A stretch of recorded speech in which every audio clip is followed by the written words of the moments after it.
Here we go. We're getting started with Elevate Your Accountability here with Elevation Mindset. Just getting everybody settled. And let's do this.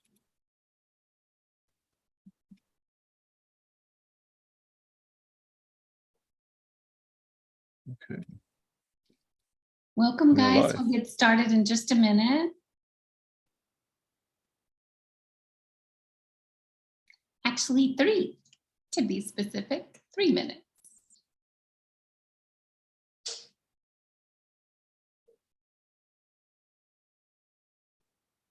How is everyone this morning? You're welcome to turn your microphone on.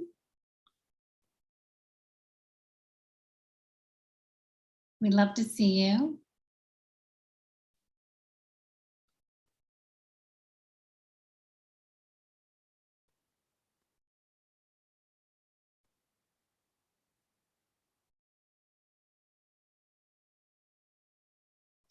Morning.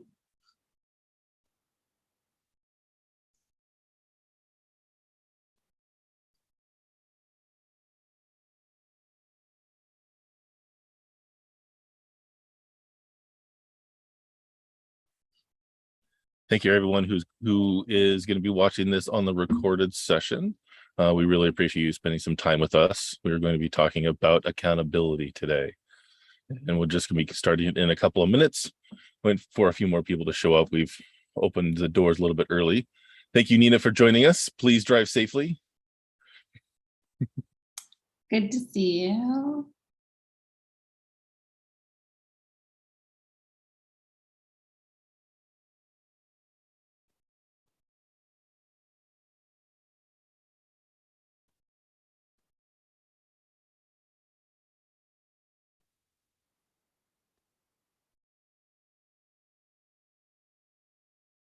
So we will be doing a couple of polls today, Nina. So I'm not sure if you are going to be able to participate with us, but we really appreciate you spending some time with us.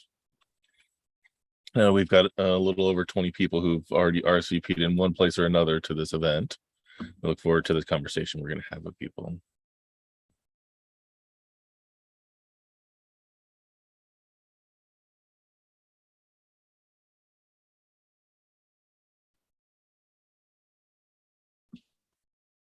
Okay.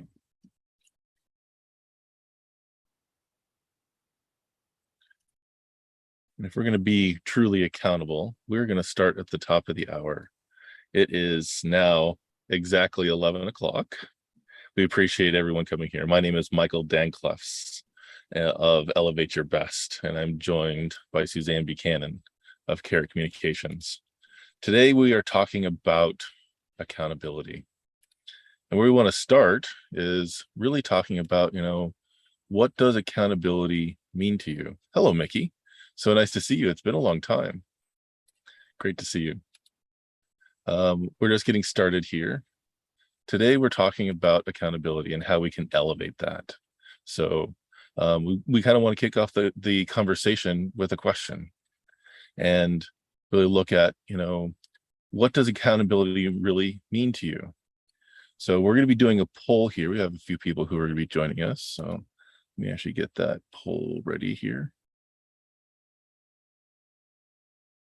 Just because we're curious about, what does accountability really mean to you? Because I think it has different impressions and different definitions for each person. I'm going to go ahead and launch that poll. And guys, if you're watching this on YouTube or on a replay later, feel free to use the chat and answer the question because you missed the live, but we still want to hear from you. What does accountability mean to you? When it comes to success, are you, do you think of accountability as I am accountable to no one? Or I hold myself accountable? Or I'm accountable to many people? Which one of those hits you?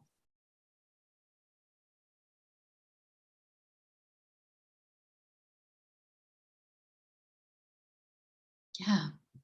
Awesome. So as I suspected, it's kind of all across the map. So I'm going to go ahead and share the results. We've had everyone who's present here give their answers to this. So it is a little bit of both. It is a little bit of many people, hold myself accountable, or I'm not accountable to anyone. And this is really relevant for us because in this day and age of ownership, to me, ownership and accountability go pretty closely hand in hand. So what we really kind of want to do is kind of start this off as a true conversation is, for those who have answered, why specifically does that answer become the first one that comes to mind of holding yourself accountable versus other people or accountable to no one? So if there's anyone who would like to be part of this conversation, please either raise your hand or unmute your mic. We'd love to actually hear from you.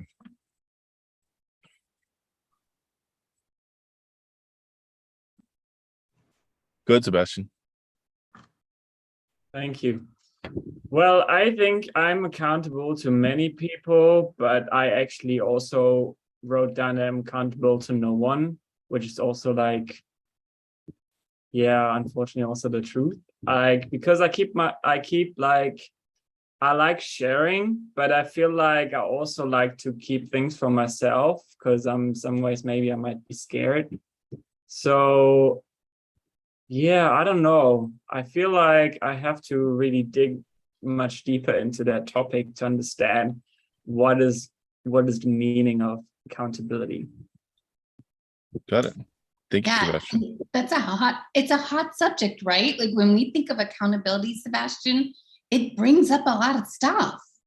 And that's why we're here, right? We know this is kind of a hot topic and people don't really talk about this much, probably because it does bring up so many things.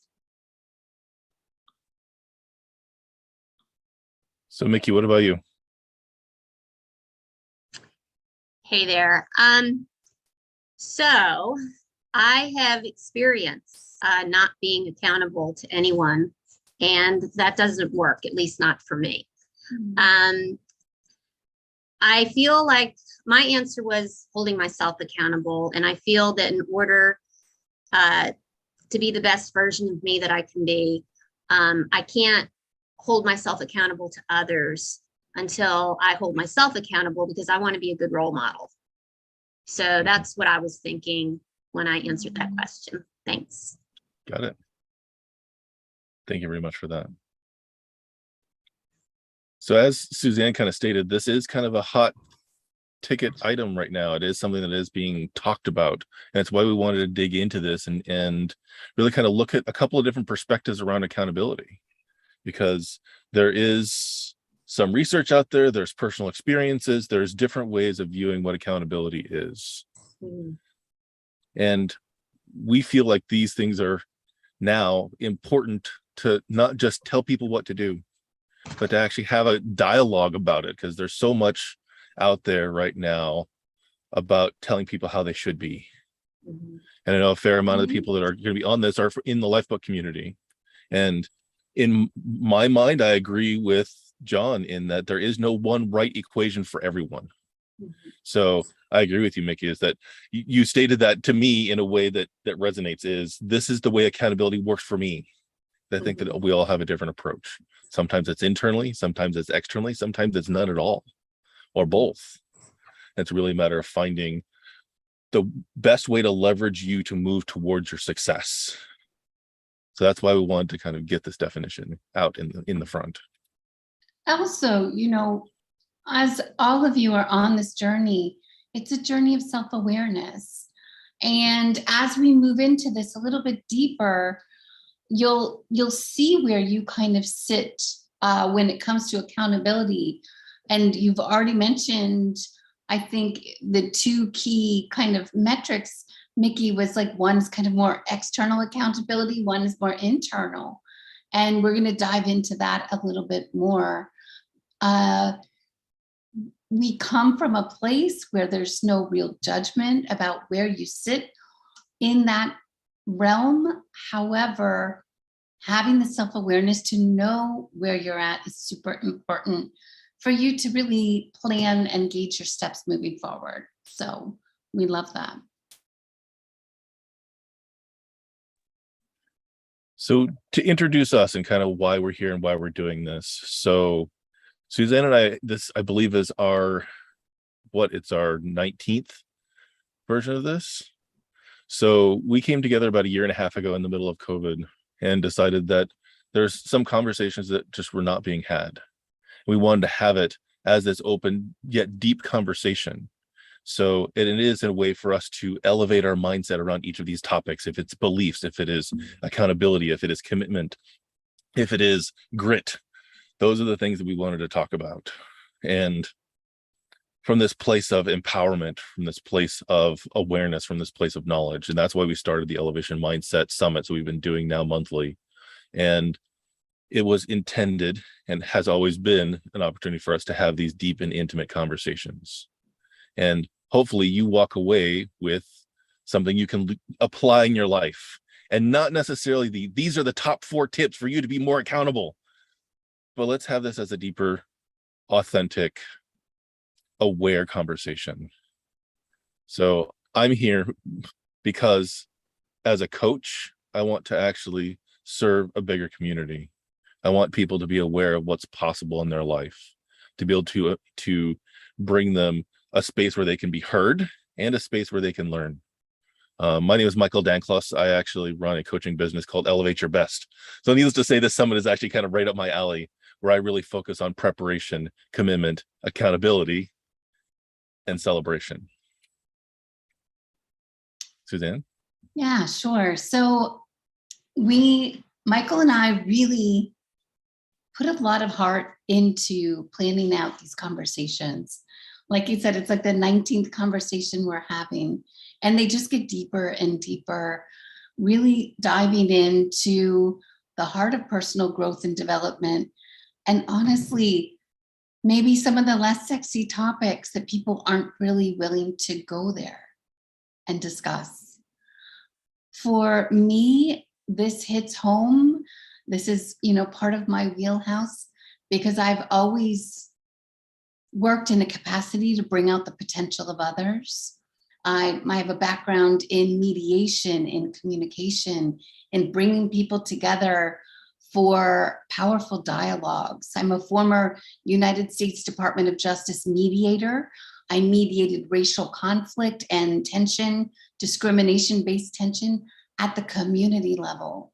And this means we were bringing together groups of sometimes 400 people at a time, communities that had deep conversations that needed to be had. And so I love nothing more than creating a safe, open space for people to come and grow, for people to come and to connect with each other. I do this work also in my consulting business I'm in now, Carrot Communications. And I work with so many small and medium-sized businesses, really on helping them become the best version of themselves they can be. Because when we are vibrating at that high level, professionally, personally, we're going to attract our potential. We're going to attract the goals and dreams that we've been working towards. So thank you for joining us. Michael and I love to see your faces. We are grateful that you chose to spend this hour with us, and we're not going to waste your time.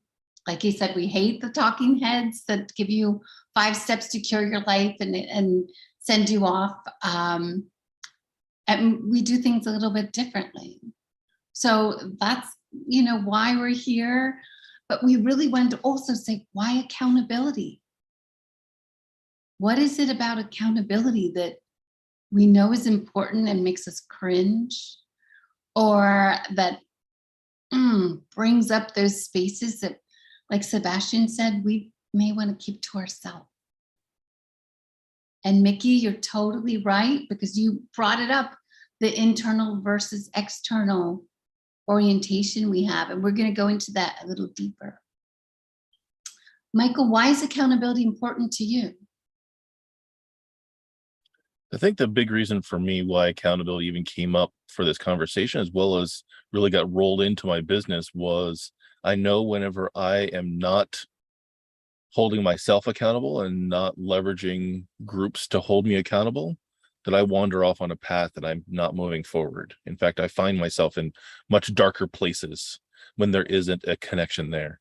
Even as Sebastian said, there's sometimes I want to keep things close to my chest.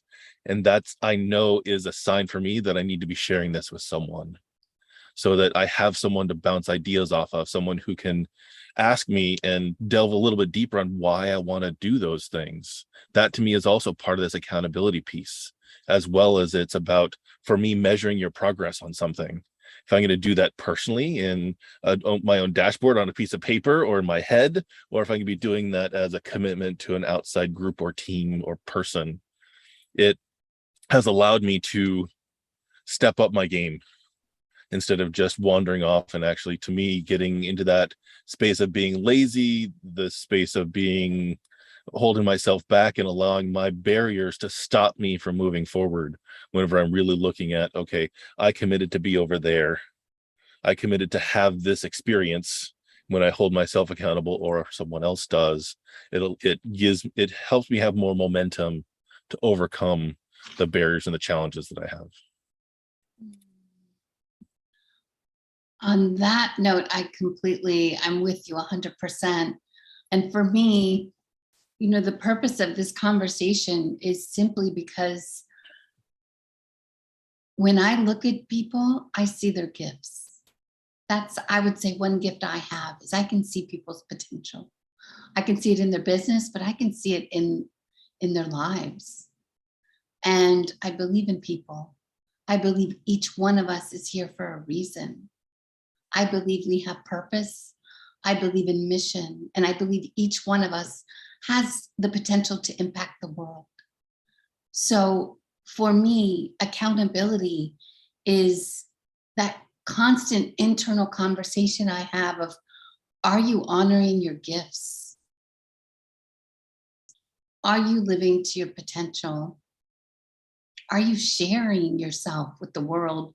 Because the world needs what you have. And for me, I am always on a mission to bring out the potential of others. Accountability is so important in doing so. And, if I had, 3 wishes for this session, it would be, one, to just help us fine tune our conscience just a tiny bit, so that something, a little timer, goes off inside of us. How am I doing? Am I on track? For me, that's one area of accountability. Michael talked about leveraging others and community in accountability. So important for us, because in isolation, people, our truth can hide in corners. We're not only sometimes hiding our potential, we're hiding the places that need to heal and allowing them to become part of our identity. So there's so much to accountability there. And I think when Michael and I discussed, what we would love for you to walk away with in this conversation is for you to feel ready and then maybe a little bit less shy about taking an inventory of the different areas of your life, like LifeBook offers, to really take inventory on how you're doing with your level of accountability and your goals. And I think the other one is for you to be aware of your own definition of accountability and where you fall when it comes to internal versus external accountability, and why you're at those places. Yeah, and it's actually was kind of part of our conversation when Suzanne and I were really kind of digging into this. Is I looked into some of the research that Gretchen Rubens has done around accountability tendencies. Is all in on external, all in on internal, neither or both. And it is kind of this interesting space of, what is going to lead us forward, and it is really about what accountability best works for us. Mm-hmm. So I know that I need a little bit of both in many cases, but I tend to respond more so from external accountability. It's why I've been on a men's team. It's why I've been in a LifeBook accountability group for over 2 years. It's why I'm actually in a leaders group as well that's continuing to hold us accountable to taking steps forward in our life. And there is benefits for both. Much like what Sebastian was talking about, though, is that there's this cringeworthy, this potential shame or guilt if we actually share that goal with someone else and then we don't make it.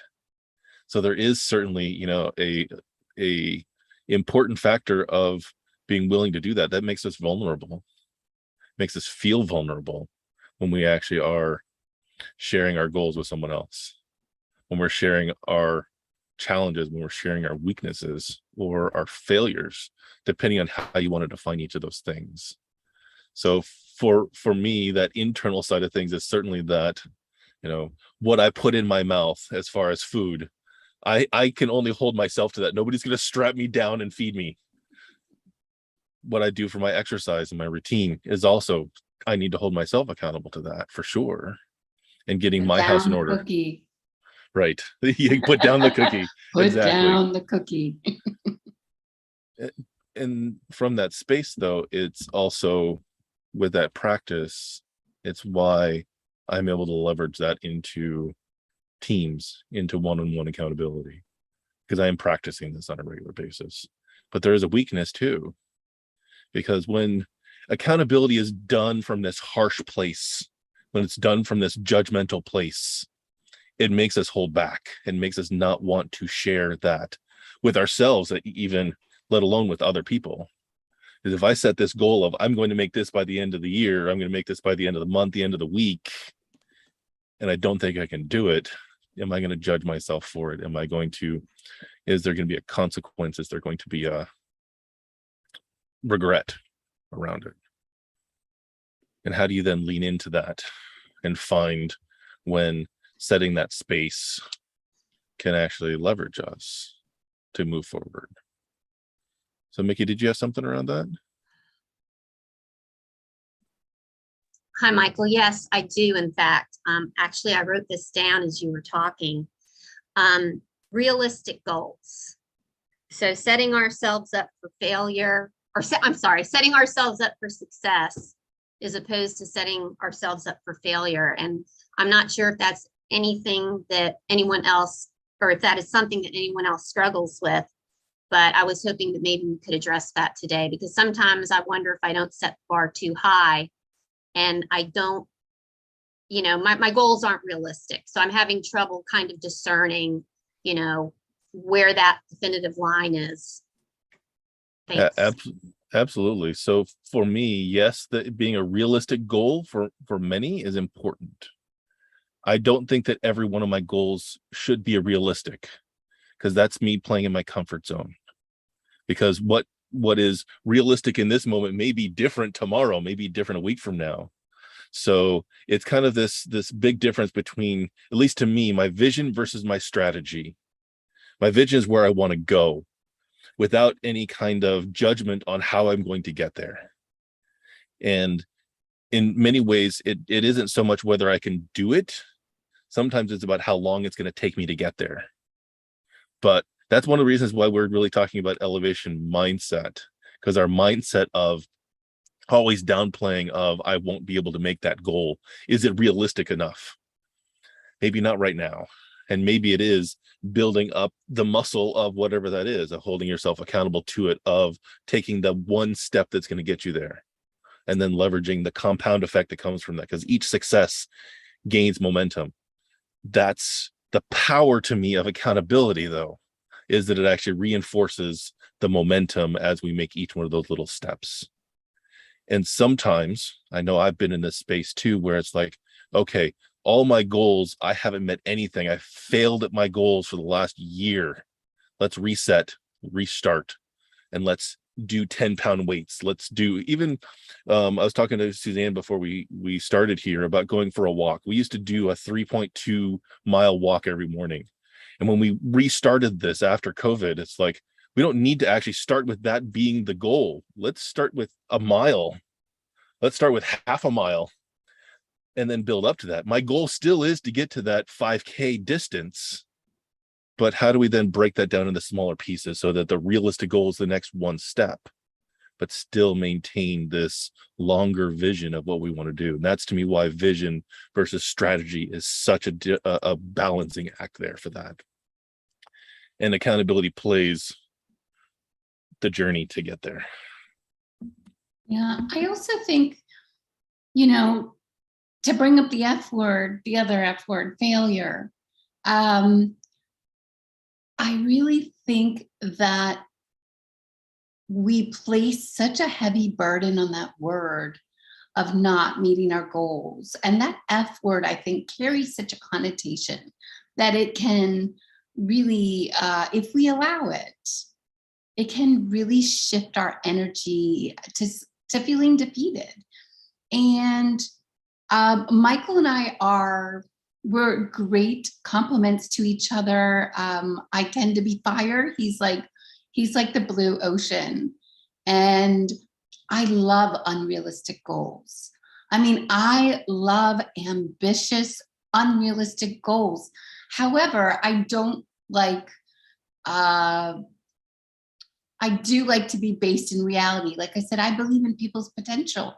So I still feel like I reach so much higher having these insanely unrealistic goals than I would if I had very reasonable ones. We all have these decision points in our life. And for me, I was born with a rare, potentially fatal blood disease that affects my immune system and many other aspects of my health and body. And I was told I would have to live a very compromised life. I was told I would have to live a very safe life. I was told in order to survive, and I do mean like stay alive, that there were parameters I had to stay within. And even when I tried to stay within those parameters, I was never able to reach my goals. I felt like I couldn't dream big. I felt like I had such a low ceiling.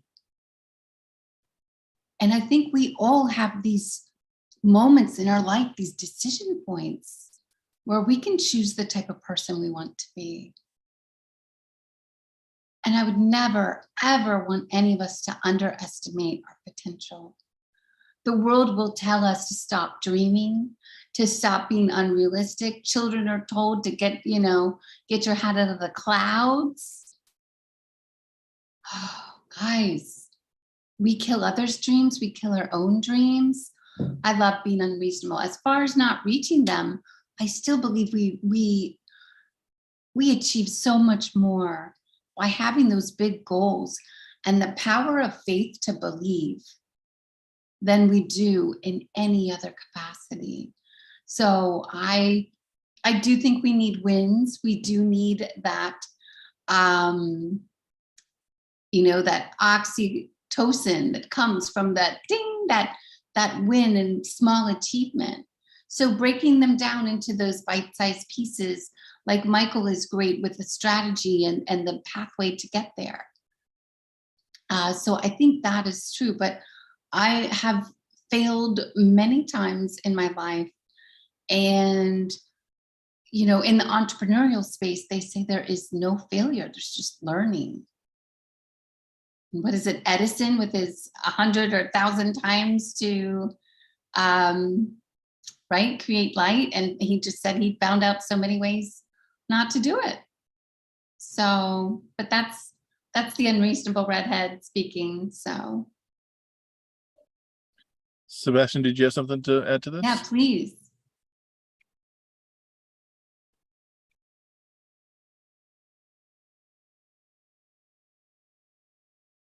Actually, I just have like a few questions. Like, what is the structure of this call? Do we have like some tips, some hints, some, something that we can take away from that? That would be so great.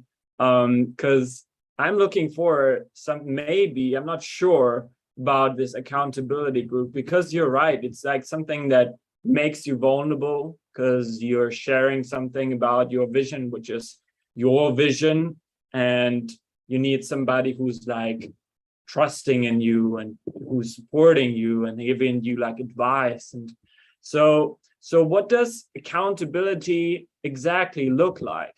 Can you give us maybe measurements, maybe times, maybe just certain questions that could be maybe asked? Time is limited, you know? I think everybody has to cook, has to work, has to go out and go for a run, fitness, maybe meet up with friends. And then also having like accountability, maybe each week for like, let's say an hour is like a lot. Honestly, my opinion, it's a lot because I've done it already in the past and being like accountable with other people. But it's like, it needs to be somebody who's like willing to trust and doing the process and going to it at the same time. I mean, we're not living in the same location. Probably, usually it's that way. So how does that look like for you? And could you just give us some usual tips? Thank you.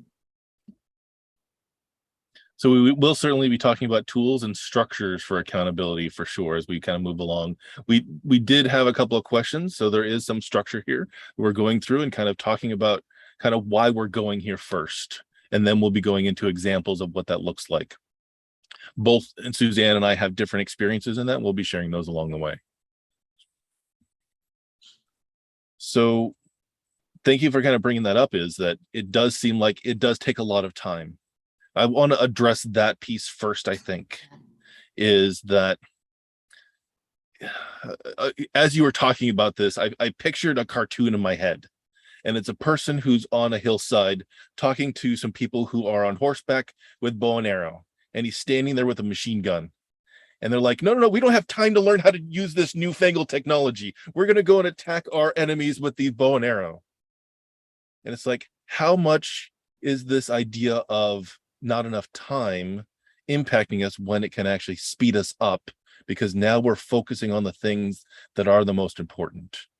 We're focusing on the things that will apply leverage, because we are in a space where everyone is growing, where everyone is actually being there to hold space to listen, where we work through our thoughts, but at the same time give potential feedback for, did you think about this? Which is very different than, you idiot, why didn't you try that? That to me is kind of the difference between toxic accountability versus someone who's supporting you to grow. And it takes time to build up that trust. It does. And sometimes it doesn't. I've been in an accountability group for almost 3 years, so about 2.5, almost 3 years now. There was people from all over the country: Washington, Ohio, Maryland, West Virginia, and just kind of slammed together. And we're still meeting weekly for at least an hour every week. And that to me applies fuel to my life that makes me look at life in a completely different perspective, because I see what other people are growing through, and I get the support of them helping me grow. It is a challenge in some of those spaces to kind of address this head on. Is sometimes people in that group are not moving at the same rate, and that's okay. And sometimes they step up and it's cyclic for them, and others step out, and that's okay too. And the beautiful part is that once you have that connection, you can always rekindle that connection later. And maybe you actually expand how often it is between the times that you are connected. Maybe it's once a month. Maybe it's every day. I had someone that I was sending a text message to every single day of what my commitment was for that day, and then checked in the next day on whether I completed it. So there's the whole gamut of this. And then there's those friends you talk to once a year, where you catch up on all your stories that you've collected over time. So there is no one right formula for this. And what we're really wanting to address here is finding the formula that works best for you, because you've learned where you are willing to raise your standard. I also do personal accountability. I use a tool called Notion, where I actually keep track of all my goals. I take my funnel of focus through that. I set, weekly goals of the things I want to accomplish. And then I check back with them later on whether I've accomplished them or not, and write notes about what I learned. So that's some of the things that I've done. And I've needed that, and why I've applied that. That's just been in the last 4.5 years, almost 5 now, because I struggled very much getting things done that I wanted to do. I was gaining more weight. I was actually sleeping more often than I was awake. I wasn't excited about what I wanted to do in my life. I didn't have anybody to share my wins or my struggles with. I actually, for me, in many ways, I just gotten out of a marriage where my whole life was that family. And it felt like I was accountable to being someone who I wasn't. I was actually living to someone's expectations, which is, to me, that's not accountability. Accountability isn't living up to someone else's expectations, because many times those are not communicated. To me, accountability is followed after a commitment, which is me saying, I'm going to do this. I wasn't doing that for such a long time that I fell off the map. I was lost and wandering and didn't know who my tribe was. I didn't know who my people were. So I was kind of lost in the wind. And that was a long process for me to get there too, because there was a lot more storming that happened beforehand. And that was kind of the end process. And it's like, okay, this is not working for me. That's when I got introduced to more deeper personal growth work, LifeBook, Mind Valley, and some other tools that it's like, okay, this has worked for me. A men's team. That was kind of my first experience around accountability. Men who we met around a fire. It's like, what are you up to in your life? What are you going to do to get there? And by when are you going to get it done?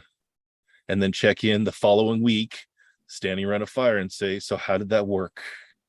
What do you need in order to get there? How can we support you? That for me is what opened up, for me, that's what opened up accountability. That was my struggle on how I ended up of using the tools that I use now. Yeah, so Sebastian, you can hear Michael's journey was like he needed that external accountability based on where he was. And Michael, correct me if I'm wrong, it seems like with that, you developed kind of a great momentum, and now you have more internal accountability also. And so some of us, that is the path. There is no one size fits all because we all come from somewhere different. For me, having reminders on my computer, I check in with my goals daily, not weekly, not monthly. So, and sometimes I do it by the hour. I do a focused concentration time in the morning. And after those 4 to 5 hours, where am I at compared to where I started? Right? So this is also, this leads into the conversation we've had months ago on habits and building habits of accountability as well. So I'm heavy on internal accountability. I've got this hyper conscience in my heart and soul and mind. And I have a time clock in my mind as well, because we're not here forever. And so there's a continuum, a spectrum, and so sorry if you were looking for that list of 4 things to become accountable in your life, because that's unfortunately, it's a little more complicated than that. But if there are specific areas you need help in, we're happy to discuss when we open up a little bit more. And Michael will talk about some tools, specific tools as well. So Suzanne, I guess my question for you is, you've got these things in place in order to keep you moving forward. Like, when did those become necessary for you to put in place?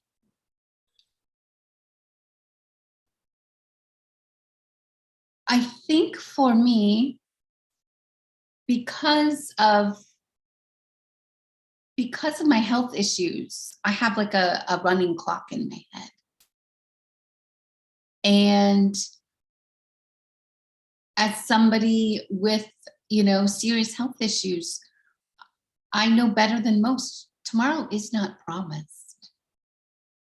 There's no guarantee that we're all going to be here in a month from now, let alone 10 years.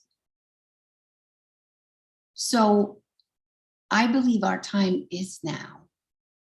And that's kind of where my internal accountability comes from. Do I need external accountability? Absolutely. I actually love to have friends with people who, and relationships with people who do not accept me as I am, because they too see my potential. They too see my goals. And instead of saying, oh, you're fine, you're fine, you're fine, honestly, those are the people I'm least likely to keep in my life at all times, because I know that there's more in me. I know there's more in many of us.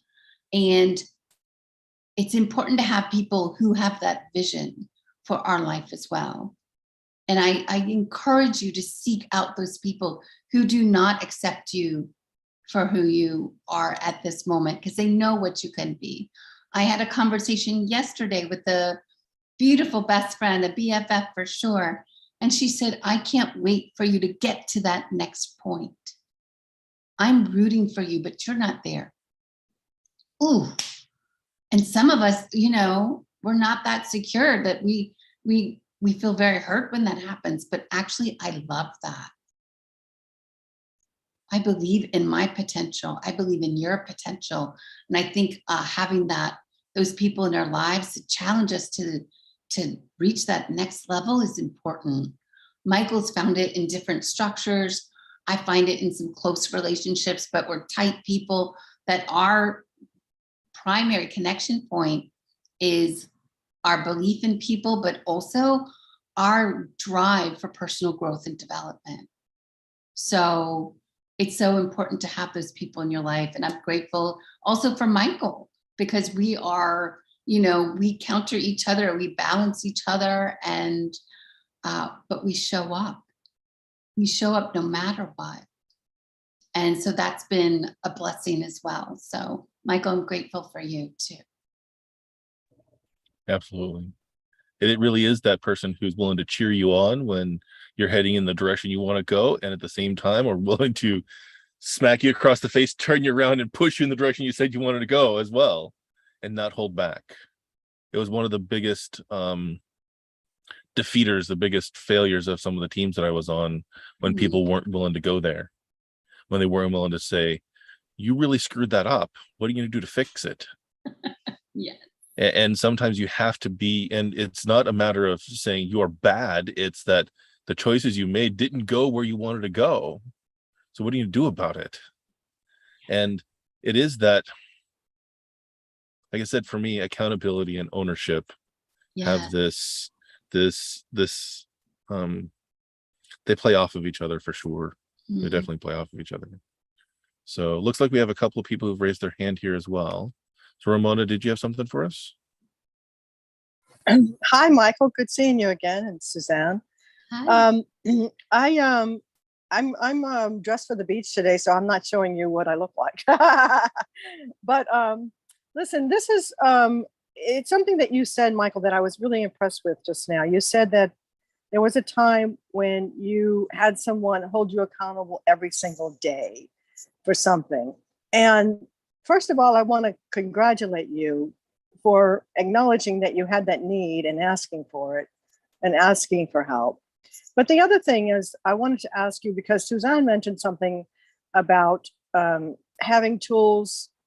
I'm not sure exactly how you said this, but with reference to accountability, that you have certain things built in. And I'm just wondering that when you were in that relationship with that person for those maybe 5 days, or however many days you were in, where you every day checked in with them and checked off your list, or, you know, did whatever you did.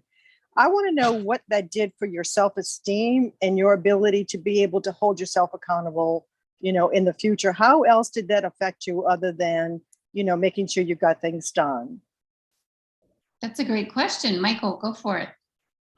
So I think it was many layers that was involved in that. So one was, it was a two-way accountability.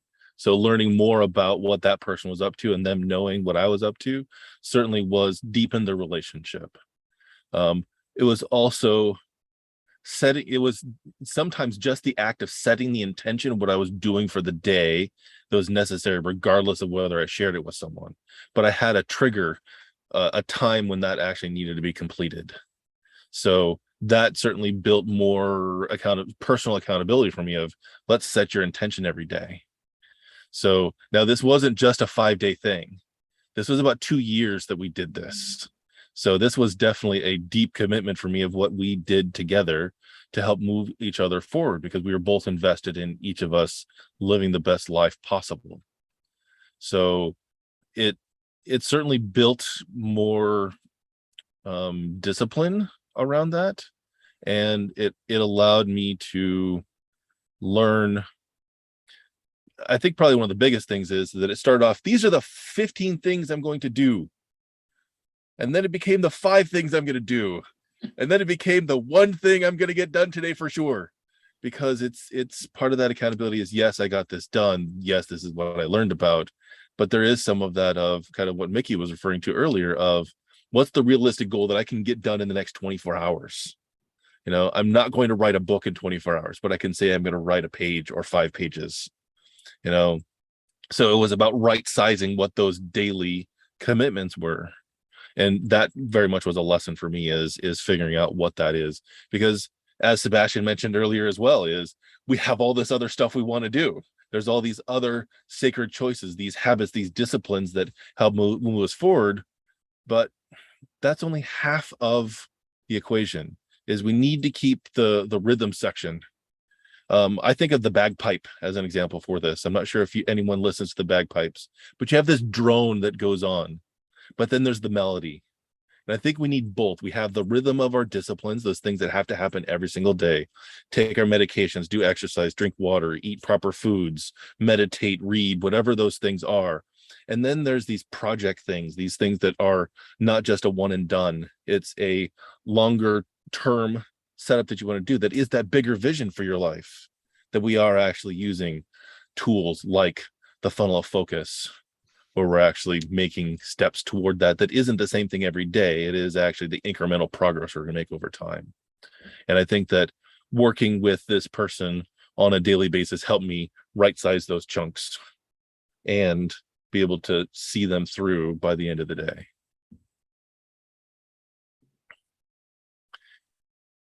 And CJ, it looks like you have a question for us or something to provide as well. I've been listening very intently. I apologize also for not having my camera on. Can you hear me? Glad to have you. Thank you. As I sit here, I'm thinking about, I do have a coach. And there was a time when that coach was unavailable to me. And during that time, I wasn't as successful as I had been with the coach. Mm-hmm. And I've heard other people talk about coaching and how they've had the same experience. And I hear Michael talking about, like, for years, he's been in these accountability groups. And so I'm thinking to myself, when are you able to fly on your own? Mm-hmm. And then I made the connection of, if you are doing these things without a larger goal for impact, to touch the lives of others, to change the lives of others, to contribute to the world in some way, then you're kind of just serving yourself. And I needed to make that connection to kind of think about, like, okay, why am I trying to do this? Is it just because it's something I want to achieve? Because I never am able to reward myself for the goals that I achieve, because I don't think that is the point, you know? We're all here, I think, for a bigger purpose, and it goes beyond ourselves. So I appreciate the ideas that were shared today, and I'm going to continue to listen. But I think my eyes are opened a little bit about this. So if I can address a couple of those things. So like I started off the conversation here, to me, celebration is part of the process. We're actually chemically wired to need to have some sort of reward. And sometimes that is just, I'm grateful that I'm done with this. And that can be the celebration. And unfortunately, yes, I'm impacting the world. Yes, I put a smile on someone's face. And that to me is one of those other habits that I do, which is a gratitude practice every day. But it can certainly be a challenge of, why am I doing this? Yes. What's my bigger purpose? To me, those commitments that I make every day are leading towards that bigger purpose. I'm held accountable for the progress I've made. And then at the end of the day, if it's just check the box, if it's write about my experience, if it's record my lessons, if it's do some sort of mindfulness practice around it, that to me then is that fourth stage where we celebrate the progress that we've made, no matter if it's a millimeter or a mile. Because otherwise, at least for me, I lose momentum when I don't have that. I stop wanting to do that thing if I don't. It's the Sisyphusian progress of roll the ball, the giant boulder up to the top of the hill, and then it rolls down to the bottom, and you never see progress. I get demotivated when I do that, and I stop doing. So at least for me, I know that I need that acknowledgement sometimes, and sometimes it's from me, and sometimes it's from a person I'm serving. And other times it's just, I survived today. I got through today, and acknowledging the fact that, yes, thank you, I'm still on this planet to help serve people. But once again, it's not a one size fits all. It's a matter of finding out what your celebration looks like. One of the people that's in one of my groups that I run, he hates to celebrate. It's a running joke at this point of, I will not celebrate. I will not have fun while we're celebrating and having fun. Because it's that I hear some, I don't know what that is. There's something underneath that of, I've had to remind myself of, I deserve to enjoy this process. Yeah. I deserve, because I am in existence, not because of anything I've done, that I am here and I am actually going to serve till the day that I take my last breath. And I'm willing to actually put that out there and be accountable to the choices I make. Kind of on the flip side of that, this past week, I was with someone who got drunk in public and was loud and boisterous and actually making a scene. Me personally, I don't get drunk because I want to own every choice and every word that I say. Because that to me is being accountable. I'm not going to blame it on anyone else. I will hold myself accountable to every choice, every word, every thought, every emotion I have. Because that's the path that I want to choose. It is setting that standard for myself. And when I get through a day and I've made somebody's life better, I actually write that in my journal. It's one of the questions I have in my daily journal entry is, whose life did I make better today? Because I think that those little wins, that's why I do it, is that I help people to be in a better place. So that's just what has come up for me whenever you brought that up. And I hope that supports where you're moving with this. Thank you. But as we said, it really kind of comes back to this thing of ownership. So one of the books that I have on the bookcase behind me is The Success Principles by Jack Canfield. And I use it as an example a lot because the first success principle is take 100% ownership of your life, of every result you have, good or bad. Is that some choice, some action, some thought, something that you've done in your past has led you here one way or another. No one else is to blame for your situation. And I know that I come from this place of, I've been actually really blessed because of the situation that I'm in, because of the privilege I have. I want to make sure that we are choosing to move to our highest self, our highest goal, to our massively transformative purpose. And it's one of the feedback I've gotten on the movie The Secret. And I know that it's big in personal development of think about it, have good thoughts about it, and it'll bring it into your life. And your thoughts bring about your things. And that everything you think about comes about, right? But then you have to own what you asked for. You have to own your results. You have to take inspired action to get them. So that ownership is for the good and the bad. And I think that that's kind of what Sebastian was mentioning earlier, is that if I actually put this out to other people, will they judge me for it? Well, I know, at least for me, I already judge myself enough for the good and the bad.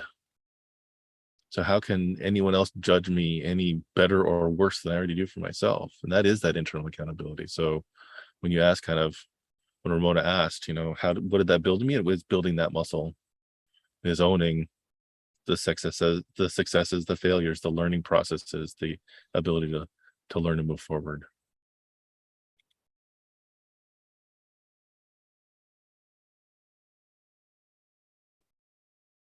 So I know I've kind of talked about where I've struggled with accountability, and Suzanne has actually shown us how accountability has shown up for her and what she's needed. Each of you has had an opportunity to kind of share a little bit with us. My question to you is, where are you struggling with accountability? Is there a particular area that you are?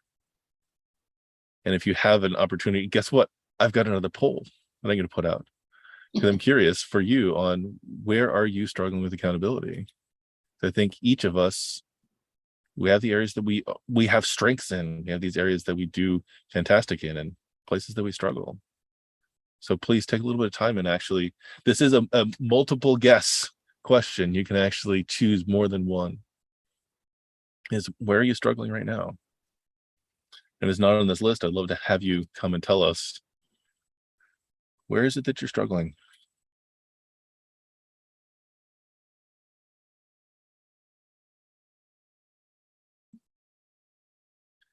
So I know for me, time management definitely is one of the big ones for me, because I tend to overcommit because I want to be doing everything. It's this piece of the fear of missing out, I know, for me. And the same time is there's a book that I'd read that I use in one of the groups that I'm in, of the one thing. What is the one thing that make everything else easier or obsolete, and focus on that. And it's a balancing act, finding what works best for you. Looks like reaching goals definitely is one of those. Exercise, diet, I think I had saw somebody mark just about everything on the list. But yeah, reaching goals is definitely one of those areas where we can struggle, especially when, as was mentioned before, is you don't have that bigger purpose. You don't have a reason why that goal is important. Or there's 100 steps in towards the bigger goal, right? That you have to break down, and it takes time, it takes discipline, it takes learning. It does. And part of it is setting that, in this lifetime, can I do this?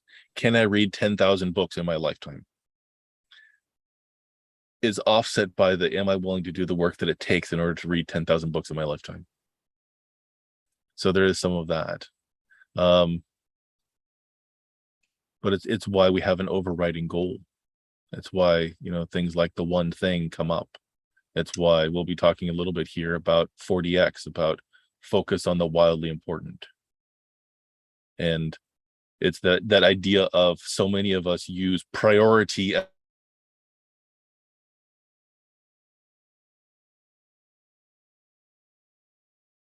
think he froze there for a second. So what is your, for a second, my friend? I love being unstable. So it does look like reaching those goals is the tough one. It is the tough one for most, I should say, 3 out of 4 that we have here. So, and many of these are actually a challenge for me. For me, I tend to start a lot of projects and not finish them. But in some ways, that is like reaching the goal. But time management can be a struggle there too. So, And for anyone who had something that's not on here, do you want to talk about that and bring that up? We'd love to hear. If you're willing to share, we'd love to hear what that is as well.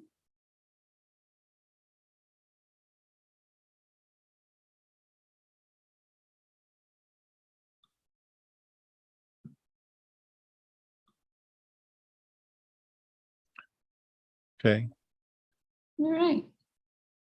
So I think I wanted to talk about a couple of different tools, and I've dropped a couple of them while we've been having this conversation. Is sometimes it is that one person that you check in with. With Suzanne, she talked about those BFFs that she actually checks in with, and it's about accountability. It's about supporting people to grow in their lives, and that's can be the first step for that. It can actually be your to-do list, and that's your accountability. But the bigger ones that I like to focus on, especially when we're talking about reaching goals, which it seems like many people struggled here, are things like the 4 disciplines of execution. So I'm not sure if anyone here has heard of that. In some ways, it's an operating system as they talk about it. The 4 disciplines of execution talk about focusing on the wildly important. What is that? It's kind of like the one thing I mentioned earlier, is what is the one thing that if we don't do it, nothing else matters. If we don't focus on that one thing, every other goal we set is inconsequential. The second of those is focus on lead measures. The lead measure is the actions you can take on a regular basis. What is the leverage? What can apply the most leverage to get to your wildly important goal? The third is having a compelling scoreboard. So something that you engage with, and if you are on a team, that all the team is engaged in. And the last one is having a cadence of accountability. I want to break those into smaller chunks. So the wildly important goal needs to be a measurable step you can take. I'm going to move from point A to point B by this time. That is the wildly important goal. And it's something generally that you can measure the distance, but you may not have direct leverage against it, which is why the second discipline is so important. What is the lead measure? So one of the big examples they use, there's a book that actually covers this, talks about your weight is not something that you can snap your fingers and change instantly unless you lop off a limb. You probably don't want to do because it actually sets you behind. But you can control how much exercise you do. You can also control how much food you eat. So those are lead measures, those things that you can take action against that will have leverage against what your lag measure is, your wildly important goal. And when you're actually eating a deficit of calories, when you're actually getting out and doing movement more than X amount, then you will have an impact on your weight.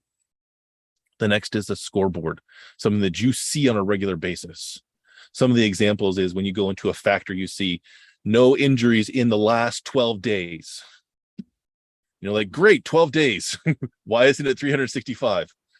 But it's something that everyone can visibly see. If that is something that actually will keep them motivated to be safe, that's a way to have a compelling scoreboard and something that you build that you actually see that will actually excite you. So if the thermometer style thing works for you, awesome, do that. If it's climbing a mountain, do that. If it's check marks on the calendar, do that. But it needs to be something like CJ was talking about that actually keeps you motivated, where it is that I've gotten this far. But the last piece, that fourth step, is the cadence of accountability. And it's why I like bringing it up in this conversation, is how often are you checking in on your progress towards this goal? They really talk about having this as purely a check-in on this. Did you do what you said you're going to do? And what are you committing to do the next week in order to move the needle on the lead measures? 15 minutes tops, maybe. So like Sebastian was talking about earlier, who has time for that? Well, it's about 15 minutes when you actually go through this and you're succinct and on top of things, and there isn't any judgment against it. If you need to do 5 push-ups this week total, and you didn't do 5 push-ups this week, but you're supposed to do 5 push-ups next week, you now do 10 push-ups. You continue and you roll those over into the next. If you only did 3, then you add 2 to the next week. And having people that you have this conversation of, you're going to step in, it applies some of that external accountability. But ideally then in between is when the internal accountability actually is keeping you on track. If I'm in a sales organization, I need to make 15 phone calls this week and I've got 5 days to do it.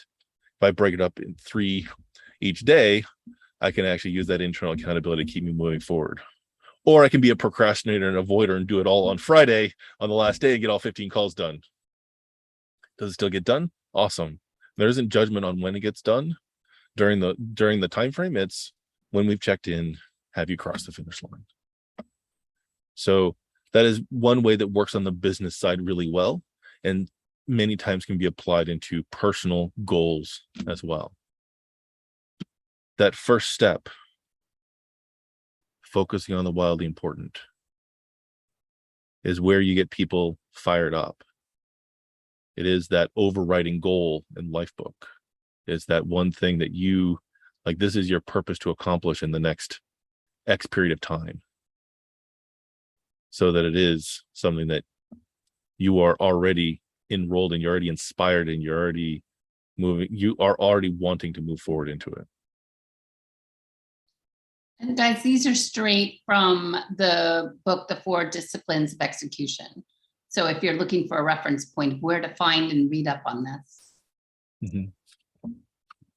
And I'll put a link in the chat here as well, and we'll put it on the event as well, so that you can look more into that. We've also talked a little bit about, for me, it's about a team. It's about a group. It's about an individual person who can hold you accountable. And sometimes that is someone who is a friend. But as Suzanne mentioned, it needs to be that friend who's going to be willing to tell you, you just messed that up, rather than someone who's going to say, I'm not going to hold you accountable because then you'll hold me accountable.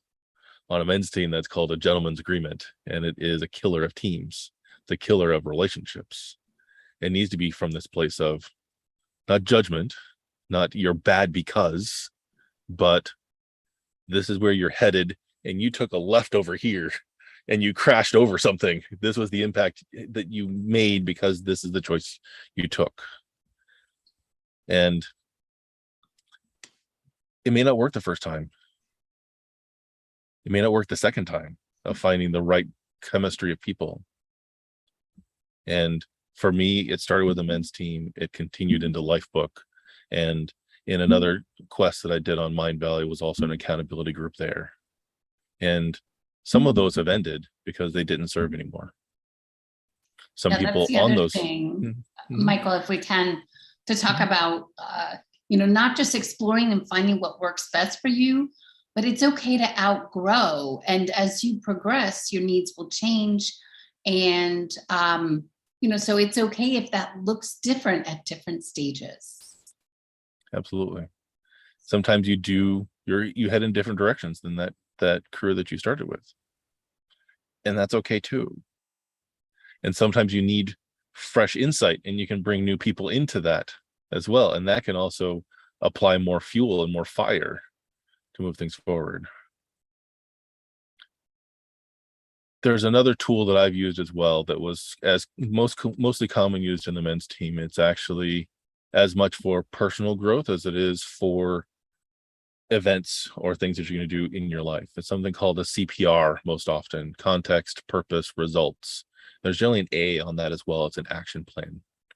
And I've actually got a Notion template for this that people can use, and I'll link it to the notes here as well. And you start with the results. What is it that you want to create? And you do this like a vision statement, as if it's already happened. So people felt safe in the space, not I created it, not I'm going to create. It's that this is the way things were. And you start with a list of between 3 and 5 results for this setup. Once you have all those, make sure they're results that you can have an impact to make. I made somebody cry. I unless of course I'm going to beat them, I'm not going to actually, that's not a result I'm going to put in there. I made $1 million, unless I'm actually selling $1 million product or something that can get me there, that maybe not necessarily a result I'm going to make. But I can say I had a conversation with 15 people, because that's an action I can take in order to get through this. The next tier above that is a single purpose. Why are you doing all of those things? Why are those results important? And ideally in a place where this result, so that purpose. I made 15 conversations so that I moved my business forward. And each of your results should actually meet that formula. The third part of that really then is, what's your context?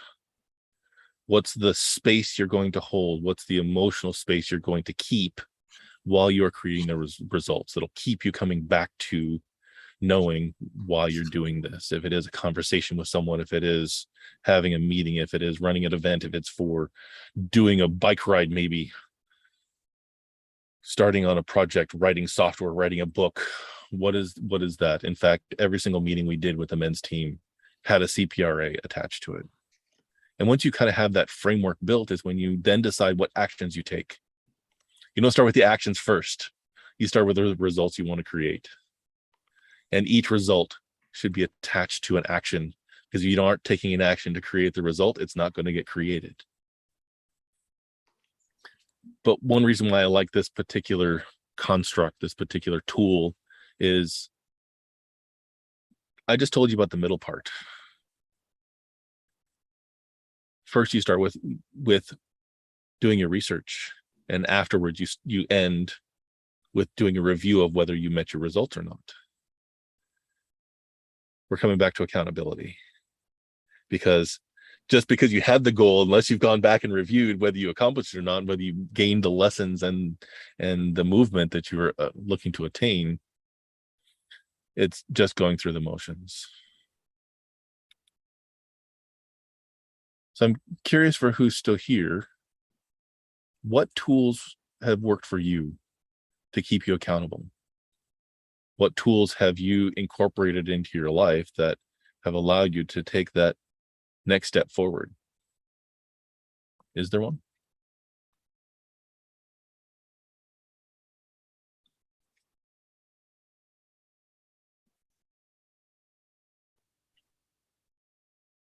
And it doesn't have to be that structured, right? People journal, people make lists. Go ahead, Mickey. Can you hear me? Yeah. For me, it's been a mindset and letting go of certain expectations. I find that by doing that, I'm a lot easier on myself. I'm not so judgmental. I take some of that pressure. A lot of it has to do with how I'm feeling, either before, during, or after. So, I mean, I know going out and exercising, the feeling I have when I start to do that isn't a good feeling. But when I'm finished with it, I know I'm going to feel great. So I focus on the end result. Or sometimes if I'm feeling really good about something, and I'm not sure how it's going to end up, I mean, that's okay. At least I started with that feeling of, I'm going to go ahead and I'm going to try it. I'm going to go ahead and do it. And like you said, Michael, some days we just don't have a good day, you know, but I try to set out with that expectation of letting go of expectation and just feeling that it's going to be a positive experience. So that's sort of the tool that I'm using right now, just given some things that have happened in my life recently, but it works for me right now. So it might change over time. Got it. Thank you for that, Mickey.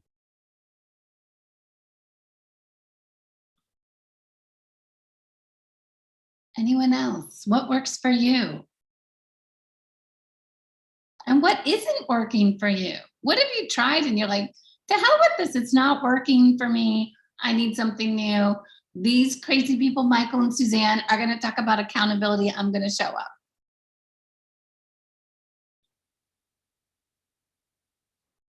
It's so important to know what isn't working for us too. Go ahead, Nina.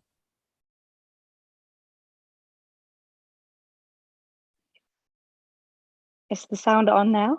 Yeah, Yes. perfect. Yes. Okay. What the lady just said before here, Michelle? Yeah. No, about mindset. I think that would be a great help for me, since I have an idea of since long back always being too slow. I'm not doing like work fast enough, so other people are waiting for me. So I have this thing coming back once after the other. Just confirming that, yeah, I was too slow again. Yes, they had to wait, and I didn't communicate early enough, etc. So it's a bit heavy. So the mindset to put some time in the beginning of the day to make sure I have the best mindset for all challenges that will come up during the day. So I expect that I will handle everything, or I will know what is the most important thing to start with, because I have problems with this, focusing on the right thing, the most important one. So if mails comes up and people are asking me questions from everywhere, I tend to take these first, although I know there's another thing that's more important and that will affect other people. So to be clear in my head in the beginning of the day, and to believe in myself, I think that is very helpful, and to have a positive attitude from the beginning. I am pretty positive, but yeah, I can fall into this. I don't have the words for it. Sorry. No, you're doing great. So Nina, can I offer something to you around that? Yes, please. Thank you. So one thing that's worked really well for me is, instead of starting the day off perfect, being perfectly prepared, what has helped me is, at the end of the day, reviewing in my head what happened, and then maybe replaying it back as if I did it the right way. If I would have handled it the way that I would have. And in some ways, it allows our brain to rewrite in our head what happened. And it prepares us the next day to be able to make a better choice. I love that. So I see a new pattern of how I succeed instead of failure again. So I come back to that and see, and do as you said. So I get the habit of seeing myself being successful. Beautiful. Over and over. You got it. Yeah. You got it. And notice, by sleeping on it, you're going to bed then with that positive new frame of reference. It will be more fresh in your head the next day. And then also you mentioned your focus. You have a hard time focusing on what that one important linchpin thing is that day. Michael, do you also set your priorities the night before? I have in the past. It hasn't been a practice I've had recently, but it is. I haven't found it as effective for me. Just because I'm in a different space. Once I've slept on what I got done the night before, then I reset my intentions in the morning. That's what's worked for me. So it's a matter of experimenting with this. Be a scientist in your life. Do an experiment for a week and see if that makes a difference, and then do it at a different time and setting your intention for the day. And one of the clients that I worked with for a while had a very particular construct for meditation every day, and it's between an hour and an hour and a half for them, and that's what they had invested in their time. And my question to him is an hour and a half necessary? If it is, awesome. Maybe experiment with that and do something for 15 minutes and see if you get the same effect out of it. So even we had a men's team meeting this past week, and it was blocked off for 2 hours. We were done at 90 minutes, and someone's like, we've got 30 minutes left. And it's like, well, we're done. I don't need to take up time. I now have an extra half an hour. Well, first to get out of the rain, which is now pouring down on top of me, but also it's an opportunity then to leverage that time for something else. Is for me, some goals need to be something that I spent 15 minutes reading. Some of my goals are measured like that. And sometimes it's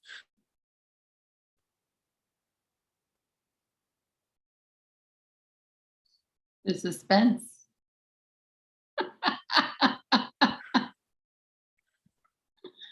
I love my internet. Is sometimes it's a matter of giving things the time that it's due, and sometimes it's completing the task at hand. Yeah, the discipline So- of it. Yeah. So, and maybe if you do that kind of experiment at night of replaying your day, your intention setting in the morning, you can actually take less time to do it because your subconscious has actually worked on it the whole time you're asleep. So, You know, guys, this is the fun part of it. We are all mad scientists in our life, right? We have the beauty of creating and changing our reality, our future. And if we are careful, we can do it without that sense of judgment. Oh, today this didn't go as I had hoped it would go. Let's look at what it would look like had things gone perfectly. Sleep on that and see how it affects your neurochemistry. And that's the beautiful part of it. Like what works for Michael is not maybe what works for some of you. I like to write down my kind of key tasks the night before, but then I do sleep on it and I look at it again in the morning and see how it sits. I have that second kind of backstop process built in. Okay, is this really my focus for today? How does that work? And for me, as for many of you, we have other things going on in our life. Okay, will that fit in with how I'm feeling today with my health? Will that fit in with what I'm scheduled to my workout and all of these things? So like Sebastian said, we have so many things going on. We are all mad scientists. And I think it's important that we keep that playful spirit of just figuring things out. It is a lifelong journey. So what else is coming up for anyone?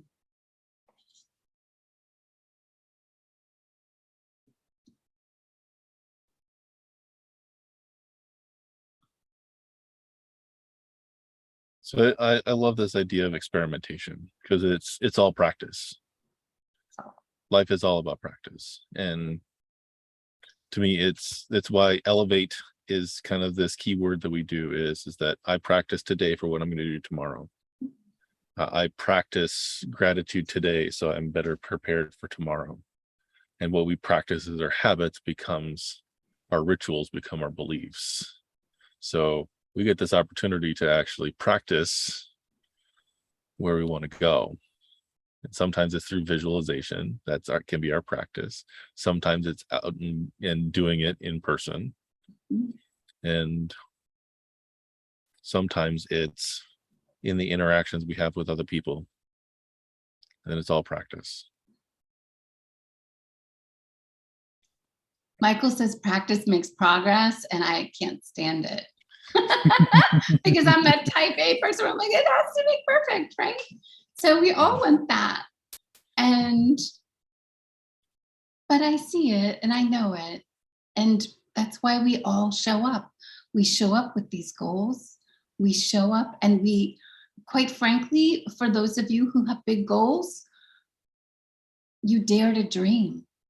And we're living in a time now where some people don't even dare to dream.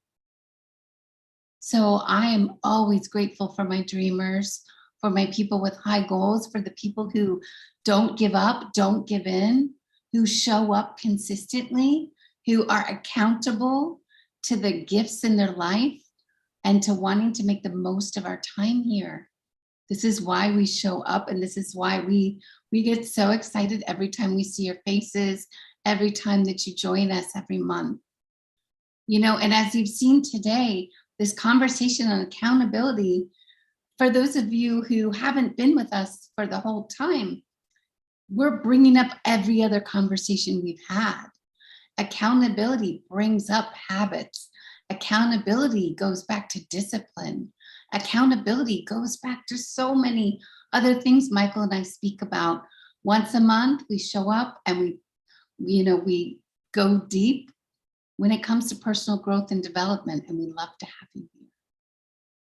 So Michael, any other thoughts? What are we doing next month? It's funny you should ask that. So next month, I was just looking this up, is on August 27th at this same time. So at 11 a.m. Eastern time. So whatever time this was when you were watching it live, it'll be at the same time next month. We're going to be talking about authenticity.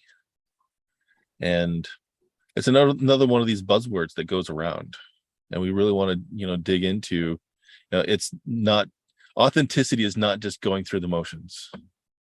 Authenticity is being engaged. For me, it is, talking from here, from who I am, not who I think you want me to be. Mm-hmm. Yeah. I love that conversation, and I can't wait. I hope you guys want to join us. And do you guys have any other thoughts you'd like to share or questions? How can we better serve you today? And for those of you who haven't been with us, we send out a survey as well for people when we have your email address, just to know how we can improve and show up for you. Okay. Well, thank you everyone for showing up for us on this Saturday morning or afternoon or evening. One thing we didn't ask is where everyone was from. Generally, we do ask that.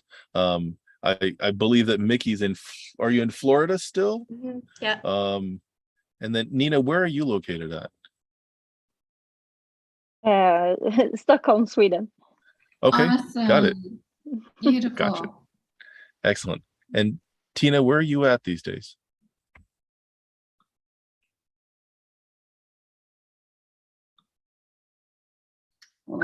I was actually typing things in the chat box.